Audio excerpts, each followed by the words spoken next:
Bismillahirrahmanirrahim. Assalamualaikum warahmatullahi wabarakatuh. Alhamdulillahirabbil alamin. Allahumma sholli ala Muhammad wa ala ali Muhammad. Anakku sekalian, siswa kelas 10 SMA Negeri 9 Garut. Alhamdulillah, perkenalkan nama Bapak Indra Iskandar, Bapak guru baru di sekolah ini. Mudah-mudahan pembelajaran dengan Bapak, pembelajaran PAI dengan Bapak itu bisa berjalan dengan baik, kalian bisa menerima dengan baik, dan yang paling penting adalah kalian bisa menerapkan dan mengamalkan dalam kehidupan sehari-hari. Anakku sekalian, minggu ini kita sudah masuk bab yang baru, materi yang baru tentang periode dakwah Rasulullah Shallallahu Alaihi Wasallam di Mekah. Ini adalah bab yang kelima, bab tentang sejarah. Anakku sekalian, kita tahu bahwa dakwah Rasul itu ada dua periode. Yang pertama adalah periode Mekah, yang kedua adalah periode Madinah. Nah, periode Mekah ini adalah periode yang sangat penting, periode permulaan, periode yang menjadi pondasi yang sangat kuat bagi dakwah Rasul sehingga Islam menyebar ke seluruh dunia.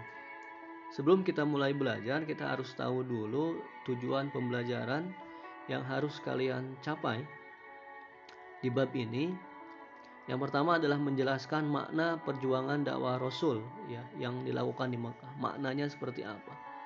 Dimulai dari awal cerita bagaimana Nabi Muhammad menjadi Rasul, melihat masyarakat Mekah yang jahiliyah, kemudian Rasul sering ujlah atau menyendiri di Gua Hiro sehingga akhirnya mendapatkan wahyu yang pertama dan diangkatlah menjadi Rasulullah. Kemudian menganalisis kondisi masyarakat Mekah sebelum kenabian. Kita tahu bahwa jarak antara Nabi Muhammad dan Nabi Isa alaihissalam itu sangat jauh sekali. Maka ajaran Nabi Isa itu sudah mulai dilupakan dan masyarakat Mekah atau masyarakat Arab itu kembali jahiliyah. Nah, jahiliyahnya seperti apa? Nah, akan kita bahas. Yang kedua, yang selanjutnya adalah menganalisis substansi inti ajaran Nabi Muhammad ketika di Mekah. Apa saja yang Rasul ajarkan ketika di Mekah. Kemudian strategi, bagaimana strategi dakwah Rasul di Mekah. Melihat kondisi masyarakat Arab atau Mekah yang sudah sangat kuat dalam hal budaya dan kepercayaannya.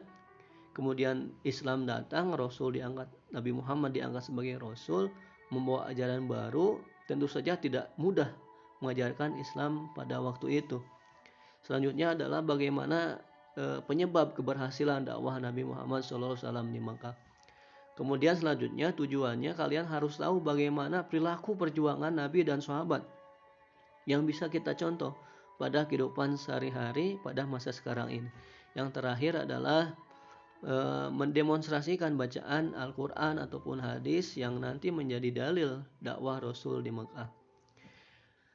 Anakku sekalian, ini adalah perjalanan hidup Rasulullah SAW. Kita tahu Rasul lahir pada tanggal 12 Rabiul Awal tahun Gajah pada waktu itu karena belum ada Hijriah ya. Kalau Hijriah itu mulainya ketika Rasul berhijrah dari Mekah ke Madinah. Sedangkan tahun Masehinya Rasul lahir pada tanggal 20 April ya, 20 April 571 Masehi. Ini ketika usia Rasul 2 tahun sudah didatangi oleh dua malaikat untuk dibersihkan hatinya. Kita tahu bahwa Rasul sejak lahir sudah ditinggalkan oleh ayahnya yaitu Sayyid Abdullah ya. Kemudian usia 6 tahun Rasul ditinggalkan oleh ibunya Siti Aminah. Kemudian diurus oleh kakeknya yaitu Abdul Muthalib dan tak lama setelah itu ditinggal juga dengan kakeknya oleh kakeknya yaitu Abdul Muthalib pada usia 8 tahun. Kita lihat setelah 12 tahun sudah belajar berbisnis, 25 tahun sudah ke Syria, Dan usia 25 tahun Rasul menikah dengan istri pertamanya yaitu Khadijah binti Khuwailid ya. Jadi 25 tahun. Bahkan Nabi Muhammad sudah diangkat menjadi nabi sejak usia 25 tahun. Jadi sudah diberi wahyu walaupun untuk dirinya sendiri, yaitu melihat kebenaran, melihat orang-orang Mekah dengan jahiliyahnya. Rasul menolak dengan keadaan seperti itu. Makanya sejak usia 25 tahun Rasul suka berujlah ya, atau menyendiri di Gua Hiro karena tidak tahan dengan kondisi masyarakat Mekah pada waktu itu. Dan langsung ke usia 40 tahun Rasul menerima wahyu yang pertama yaitu Al-Quran di Gua Hiro surat Al-Alaq ayat 1-5. Itulah tanda Nabi Muhammad diangkat sebagai Rasul, bukan hanya menerima wahyu untuk dirinya sendiri, tapi juga punya kewajiban untuk menyebarkannya ke seluruh dunia. Ya, dilanjut di mana Mekah itu? Mekah adalah di Arab Saudi, ya, Arab Saudi Mekah itu. Kalau sekarang ibu kota Mekah yaitu Jeddah. Kita lihat petanya ada Mekah. Itu adalah tengah-tengah atau kota besar di Arab Saudi. Walaupun bukan ibu kota Mekah, tapi tetap pusat kegiatan umat Islam seluruh dunia adanya di kota Mekah. Kita lanjut. Nah, ini kaum Arab. Ada Arab Ba'idah, kemudian ada Arab Aribah, dan yang ketiga ada Arab Musta'ribah. Ini adalah golongan-golongan Arab atau keturunan-keturunan Arab yang tinggal di Mekah ya. Nah, bagaimana kondisi Arab saat itu sebelum kenabian? Nah, disebutnya adalah zaman jahiliyah. Tapi ada segi positif, ada segi negatifnya orang-orang Arab pada waktu itu. Yang pertama, positifnya dulu, mereka itu sudah sangat mahir dalam berdagang masyarakat Arab pada waktu itu. Yang kedua adalah mereka sangat menghormati tamu. Kemudian yang selanjutnya mereka menepati janji. Yang selanjutnya orang-orang Arab pada waktu itu suka atau sudah pandai bersair atau menyusun kata-kata yang indah. Namun apa yang disebut jahiliyahnya? Satu, mereka suka berjudi. Yang kedua, mereka mabuk-mabukan. Yang ketiga, mereka melakukan perbudakan, bahkan anak perempuan tidak diakui, bahkan dibunuh oleh orang-orang jahiliyah. Yang paling parah atau yang paling jahiliyah yaitu kemusyrikan. Orang-orang Arab pada waktu itu menyembah berhala. Makanya disebutlah zaman jahiliyah. Berhalanya dari patung, dari kayu, dari batu, bahkan roti pun ada yang dibuat berhala untuk disembah oleh orang-orang jahiliyah pada waktu itu. Makanya Nabi Muhammad diutus ya oleh Allah untuk menyebarkan Islam, agama yang rahmat, agama yang menyetarakan, ya, agama yang tidak melihat ras, suku, tapi melihatnya adalah ketakwaannya kepada Allah Subhanahu wa taala. Jadi ketika usia Nabi 40 tahun, 17 Ramadan, Nabi menerima wahyu pertama yaitu Quran surat Al-Alaq ayat 1-5. Itu adalah tanda-tanda kerasulan Nabi Muhammad SAW, dan sejak itulah Nabi menyebarkan Islam. Nah, ada orang-orang yang pertama mengakui kerasulan Nabi Muhammad SAW. Mereka disebut as-sabiqunal awwalun. As-sabiqunal awwalun adalah orang-orang yang pertama menyatakan keislamannya. Kita lihat di sini. Siapa? Tentu saja yang pertama adalah Khadijah, istri Nabi Muhammad SAW. Selanjutnya adalah Ali bin Abi Thalib, sepupu Nabi. Selanjutnya adalah Zaid bin Harisah, anak angkat Nabi. Selanjutnya adalah Abu Bakar As-Siddiq. Selanjutnya adalah Ummu Aiman. Nah, Ummu Aiman itu adalah pengasuh Nabi Muhammad SAW. Nah, setelah Nabi menerima wahyu yang pertama, itu tidak langsung dakwah, tidak langsung menyebarkan, karena baru menerima wahyu pertama. Belum ada perintah untuk menyebarkan. Lama sampai 40 hari dikenal dengan masa fatrah, itu masa menunggu wahyu selanjutnya. Maka turunlah surat atau wahyu yang kedua adalah Quran surat Al-Mudaththir ayat 1-7. Disinilah Rasul mulai berdakwah kepada orang-orang yang terdekatnya dulu, kepada keluarganya dulu. Selanjutnya, bagaimana strateginya? Tentu saja dakwah pada masa itu harus punya strategi. Karena orang-orang Mekah itu sudah ada hierarki yang sangat kuat, sudah ada budaya yang sangat kuat. Rasul memang dikenal dengan Al-Amin atau orang yang terpercaya, orang yang sangat dipuji oleh orang-orang Mekah atau orang-orang Quraisy ya. Bangsa Quraisy adalah tokoh-tokoh yang mengatur, yang memimpin kota Mekah. Itu sangat disukai oleh orang-orang Quraisy sebelum mendapatkan wahyu. Makanya disebut Al-Amin. Nah, maka bagaimana strateginya? Rasul punya dua karakter dalam berdakwah, yaitu melihat kondisi dan situasi. Yang pertama dakwah sembunyi-sembunyi, yang kedua dakwah terang-terangan. Dakwah sembunyi-sembunyi disebut dakwah sirriyah. Dakwah terang-terangan disebut dakwah jahriyah. Nah, dakwah sembunyi-sembunyi ini dilakukan di rumah sahabat ya, Arqam bin Arqam, kurang lebih 3 tahun. Jadi secara sembunyi-sembunyi, kalau kalian lihat film The Message, pernah lihat film The Message, itu dakwahnya itu malam-malam atau sampai mau ke subuh.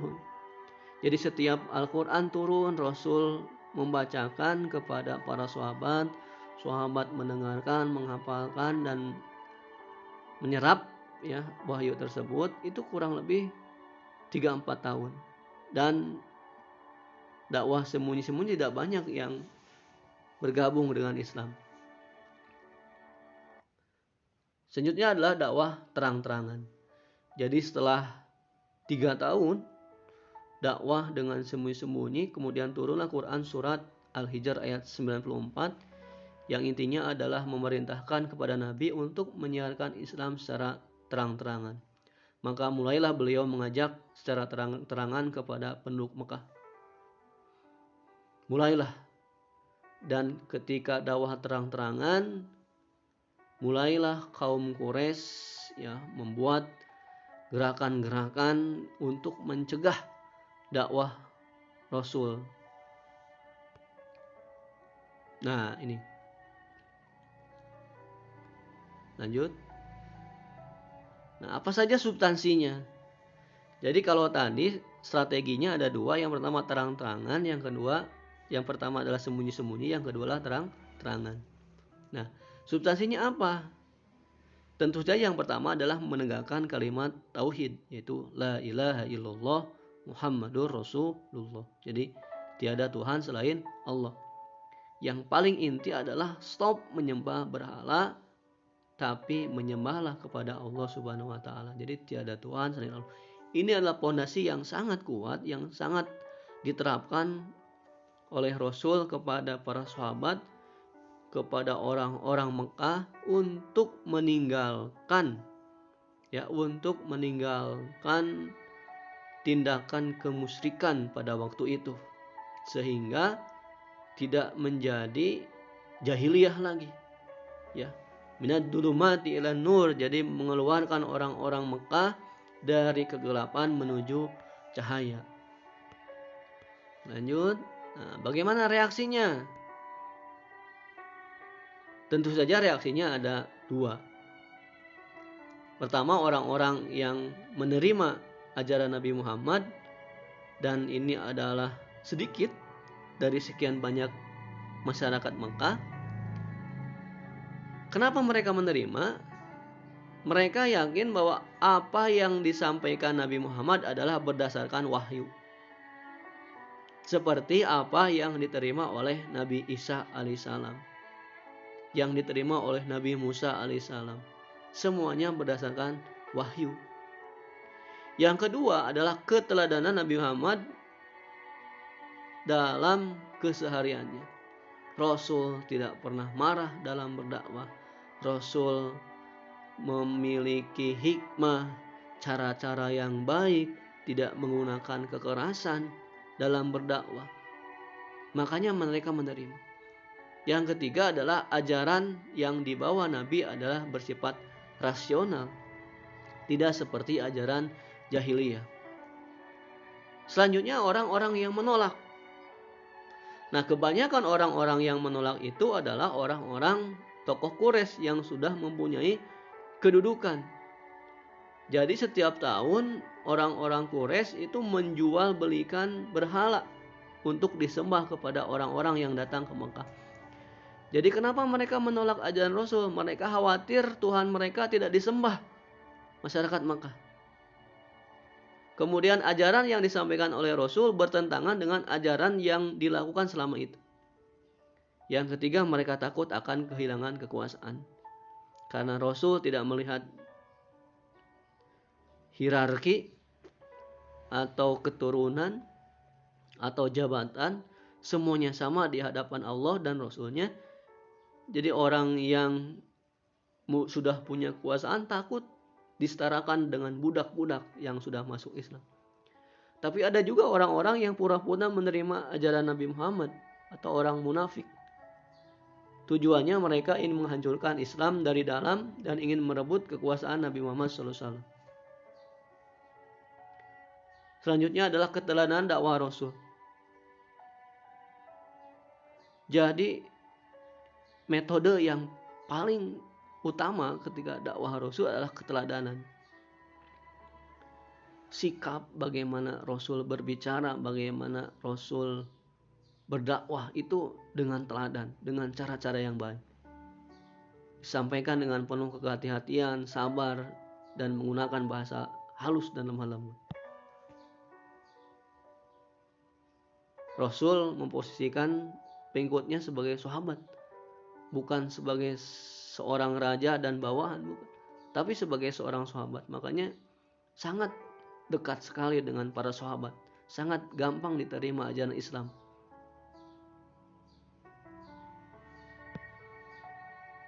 Jadi kesimpulannya adalah ajaran Islam atau dakwah Nabi pada Mekah itu kurang lebih 13 tahun. Ada yang dilakukan secara sembunyi-sembunyi atau dakwah siriyah, itu kurang lebih 3 tahun. Dan ada dakwah secara terang-terangan, itu kurang lebih 10 tahun. Itu strateginya. Substansinya adalah tentang keesaan Allah Subhanahu wa Ta'ala. Yang diajarkan oleh Rasulullah SAW adalah tentang tauhid, tentang hari kiamat, tentang kesucian jiwa, tentang persaudaraan. Itu poin-poin ya, poin-poin penting yang bisa Bapak jelaskan untuk sementara ini. Kalian bisa cari materi yang lainnya dari sumber-sumber yang di buku atau internet. Jangan hanya sebatas PowerPoint ini. Jadi namanya juga PowerPoint ya, tidak secara rinci, secara detail. Kalian silakan cari dari buku dari LKS, baca sebanyak-banyaknya supaya sumbernya banyak. Jadi ilmunya semakin luas. Nah, tugas minggu ini adalah kalian silakan kerjakan